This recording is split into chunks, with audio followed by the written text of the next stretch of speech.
However, sabi ni Alvi Tangkol, the percentage values made me raise my eyebrows in disbelief.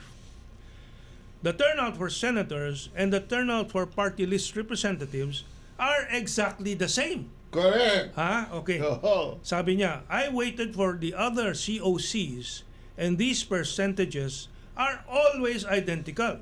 Correct. So now comes this. My fourth comment.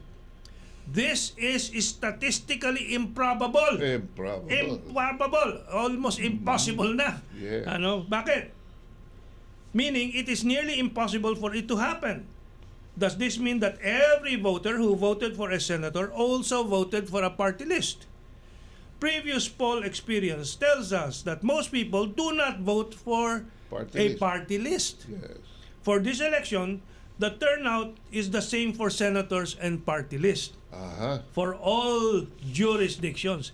This is really impossible, sabi ni Alvi Tangkol. At hindi na yan bago.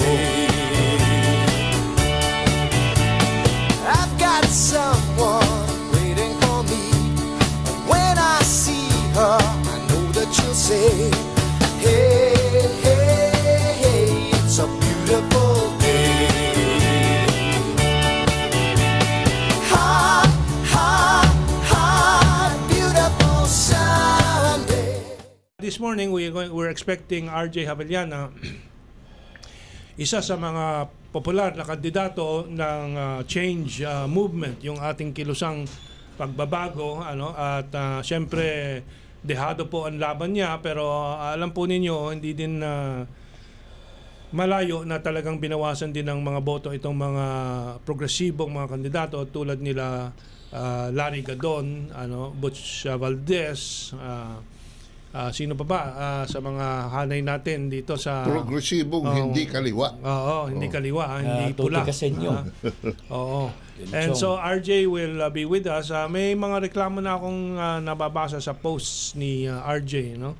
And of course si Larry Gadon din ata, meron na ding mga protesta, and we will start off by citing some of our colleagues also, tulad nila Alvi Tangkol, sa kanyang column sa Manila Times, meron na siyang sinulat.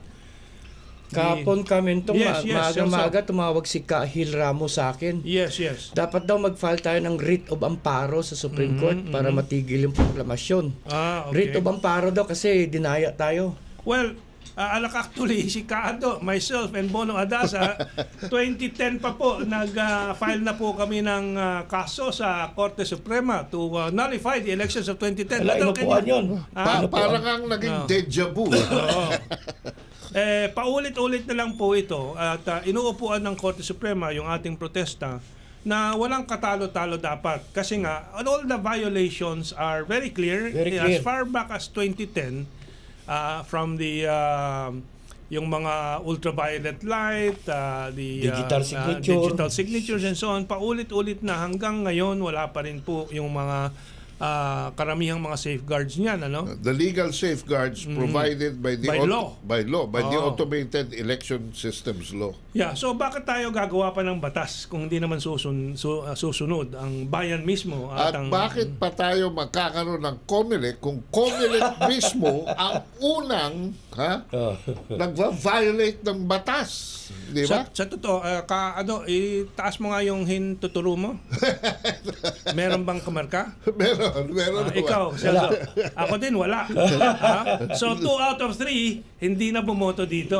Alam mo naman, niloloko ka, paluloko ka rin. Sayang gasolina, papuntang paulit-ulit na lang. Kasi nagsimula ako ng itong informal boycott ko kasi semi-boycott lang. Tulad ngayon, pumunta ako sa dating presinto. Alam mo, Mento, kung bakit boboto ako. Pag dumating yung con-con, tatakbo ko eh. Okay, yeah. Okay.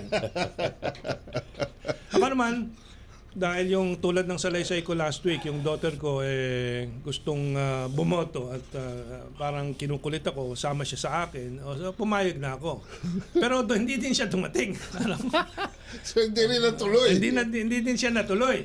Ako naman, half-heartedly, sige, pumunta ako sa presinto. Nilipat naman pala sa barangay hall na. Una-una, kainit-init, pumunta na ako doon sa dating presinto, inilipat na hindi natin alam, hindi ko alam, ano?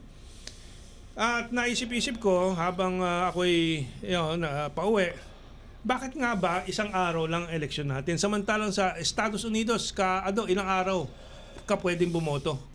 Well, may period yan, di ba? Isang buong linggo, isang buong buwan. Hindi naman, depende sa state. Depende sa state. Yung mga state na iba, pwedeng... Pwede. Tsaka meron sila ron, halimbawa for government employees, for senior citizens, for soldiers, may mga staggered kanya-kanyang schedule para hindi nagkakagulo during election day. So tumungo ako, dala ko ang sasakyan ko, walang maparadahan, so yun lang, hadlang na sa aking pagboto, so maraming pagbabagong ganyang practical lang para sa ating bayan kung siseryosohin. Liban pa doon sa mga very basic na mga safeguards para maging lehitimo ang ating at kapani-paniwala ang ating mga eleksyon. Pero ito po, tatlong mga kasama natin po, unang-una si Albi Tangkol, may maraming tanong. Si Nelson Celis na naging panauhin natin nung nakaraang linggo. Na interview sa napakaraming himpilan tungkol dito sa meet me rooms, with undeclared servers used in this election, yung transparency server, Yes.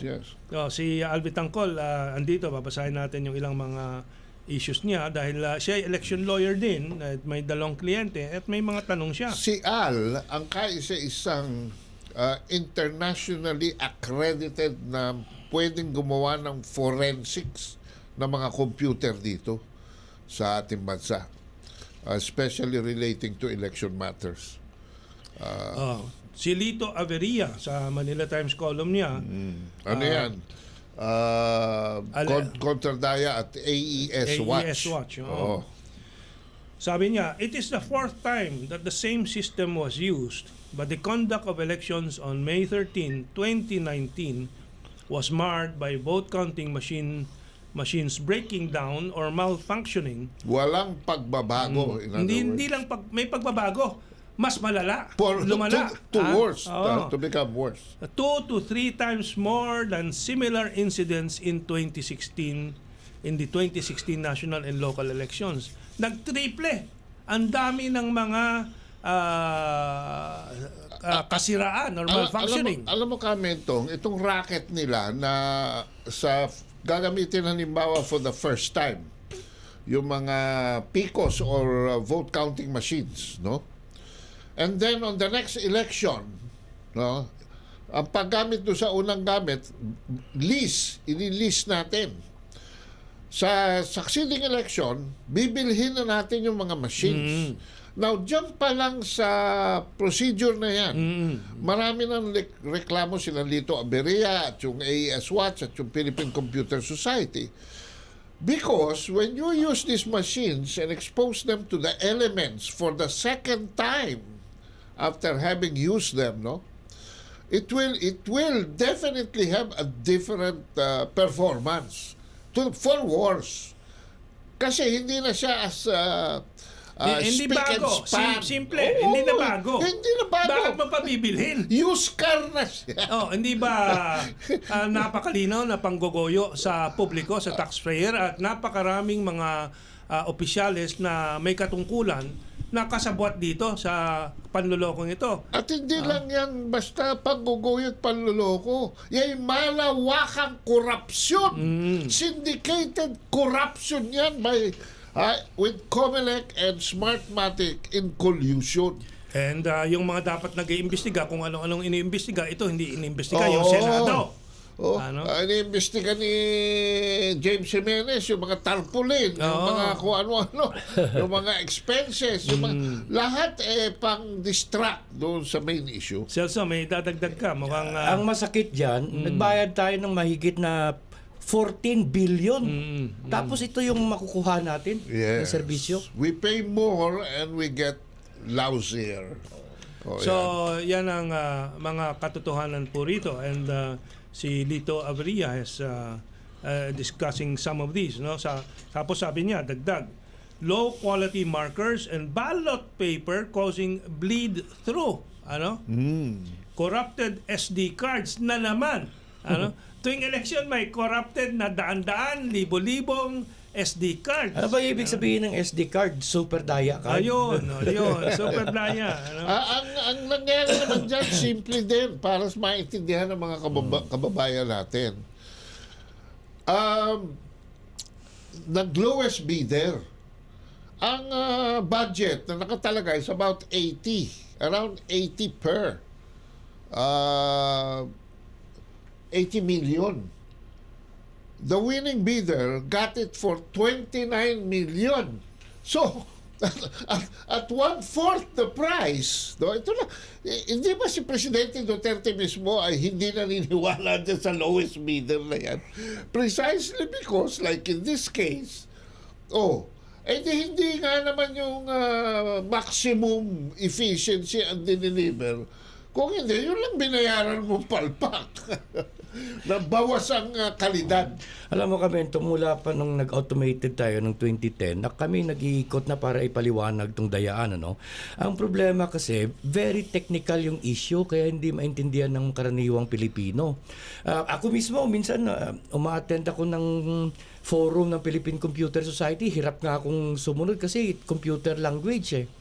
Ang kaigihan na nangyari recently, yung sa system of verification, yung resibo, iba yung binoto, iba yung lumabas. Yun, madaling maintindihan yun. Bakit ganon?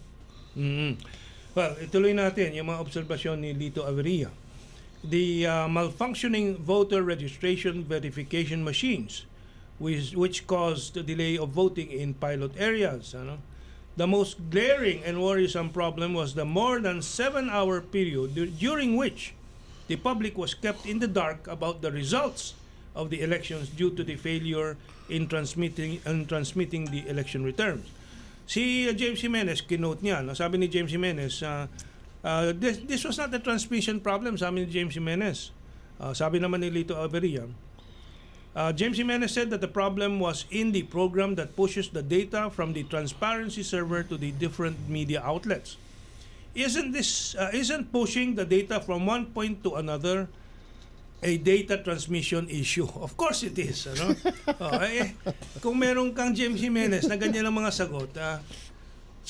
Kaya galit na galit si Toti kasi nung mag-hearing Finally, itong si Coco Pimentel, throughout his Senate presidency, never once tumawag yan ng meeting, ng Joint Congressional Committee on Oversight dito sa automated election. And finally, when Tito Soto became the Senate President, wala na siya nagawa.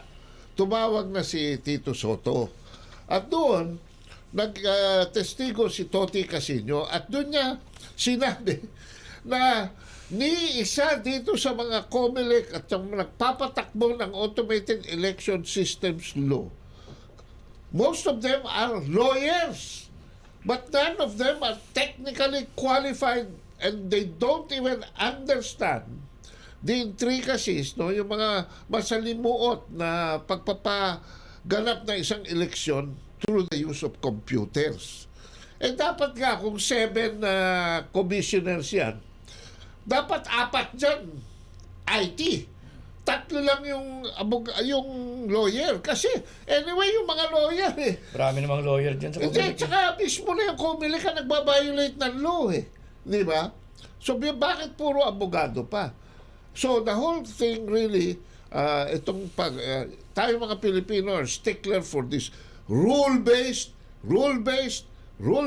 pero hindi naman tayo sumusunod sa batas at hindi natin ibinibigay doon sa mga kompetente ang pagpapatakbo ng mga hindi simple at komplikadong mga proseso katulad nitong automated elections. Okay. Ayan. Well, I wanted also to clarify to our listeners, our viewers sa internet, sa live streaming, na hindi po itong mga reklamador na nandito sa kasama ko, reklamador tulad nung mga madre, mga padre, pare, mga 8 diretso na kandidato na yung mga kaliwa na ngayon nagpipilit na mag-rally-rally laban daw sa COMELEC. No. Itong mga madre, itong mga Ocho Derecho, itong mga Dilawan, kanilang kinonsinti lahat ng mga kalokohang ito mula 2010, 2013, 2016. Ngayon lang sila nagrereklamo kasi hindi ayon sa kanilang kagustuhan. Pero tayo po, matagal na po. Ako 10 years na, more than 10 years. In fact, Kamentong, yung final nating kaso sa Supreme Court, tayong unang-una Yes. Si Kabansa, Bono Adasa, That's right. ikaw at ako, we filed this sa Supreme Court and we went precisely to the correct forum. Supreme Court. To the Supreme Court with the correct arguments and with the sufficient and overwhelming evidence that if the COMELEC itself does not follow the law implementing this electoral system, then it should be declared according to our prayer, di ba? That the 2010 election was indeed nullified from the very beginning. Ab initio. At saka hiningi natin na pawalang bahala yung proklamasyon, which nung una one of our avid supporters was Coco Pimentel. And then also the Senate President himself, Johnny Ponce Enrile. Pagdating na rin sa medyo, alam mo, nagkaroon ng diferensya in less than a month. Nagkapasahan yata ng envelope sa Senado mismo. Yung Senate President who correctly observed na in the 2010 elections for 53 million registered voters, ang trinansmit ng Smartmatic na boto was more than 200 million. 256 million. Ayun, in fact, 256. 195. So, but nung after a few weeks, tumahimik na siya. Ha? Yun namang si Coco Pimentel na masigasig para yung privilege speech. Tutok ng tutok. Pagdating sa dulo, ang final privilege speech niya, "Hail to the chief." Well, So parang nagbigay ng red carpet para magkaroon tayo ng very first digital president, si Noynoy Aquino. ikaw ang nag-popularize niyan, yung digital presidency, Okay, well, kay Alvi Tangkol naman, ito ang pinakamahalaga sa mga obserbasyon niya. Sabi niya, there are two records. He's talking about two records doon sa COMELEC. The first record is labeled Senator Philippines. The second record, Party List Philippines. These records have several columns. Notable column headers are expected, number of voters that voted, and percentage.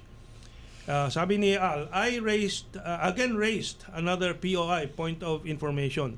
Is the expected number of voters actually the number of registered voters? This time they said that it is. How about the percentage? Is it the percent turnout? Again, the Secretariat answered in the affirmative. However, sabi ni Alvi Tangkol, the percentage values made me raise my eyebrows in disbelief.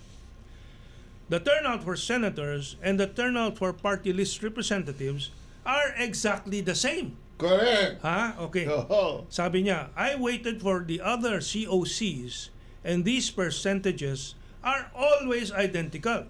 Correct. So now comes this, my fourth comment. This is statistically improbable. Improbable. Almost impossible na. Yeah. Bakit? Meaning, it is nearly impossible for it to happen. Does this mean that every voter who voted for a senator also voted for a party list? Previous poll experience tells us that most people do not vote for party list. Yes. For this election, the turnout is the same for senators and party list Aha. for all jurisdictions. This is really impossible, sabi ni Alvi Tangkol. At hindi na yan bago. Noong 2013 naman, Kamentong, ako ang unang nag-bring to the attention of the IT practitioners the fact na from the first tally to the last reported tally, pareho ang percentages na natatanggap ng mga individual candidates. So, after almost 20 canvass reports, I had to draw a conclusion na pinasa ko na lang sa email dahil antok na antok ako at about 3:30 in the morning na nagmo-monitor ako. Pinasa ko ito kay Ernie Del Rosario, isang computer expert po. At si Ernie Del Rosario naman nagkomento at pinasa rin yan sa circle niya including kabansa Lex Muga.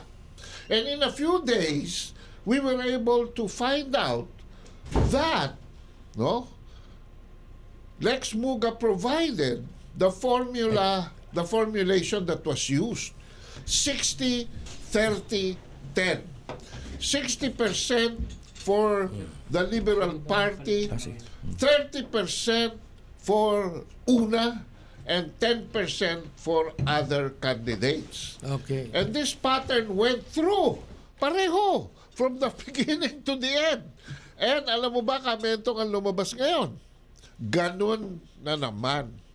So that, in the following forensics and studies by no less than Albi Tangkol, Glenn Chong, and all these people in the Philippine Computer Society, together with Toti Casino, they were able to identify what is now known as Q servers, which in my logical evaluation I called default programming. Ano po ibig sabihin nun, mga kabansa? Dapat, pag pindot ng send sa presinto, diretso po yan sa dulo because wala nang short stop ito eh. Kaya nga Okay. tayo nag-automation eh, ha? Andito na po si Ginoong RJ Javeliana, ang moderno o napapanahon na Andres Bonifacio. Nakapula na anong tawag dito? Handkerchief. Handkerchief sa leg at saka yung yung shirt na yan patad anyway, whatever. Kamiso Chino. Kamiso Chino. Okay.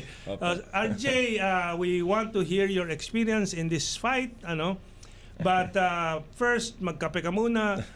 Meron tayong siomay at siopaw galing Botoking. Ewan ko kung nakapag-breakfast ka na, maraming salamat po muli, Kamentong, sa inyong pagbubukas ng pintuan sa isang makasaysayang programa na ito. Maraming salamat po at mabuhay po kayo. Okay.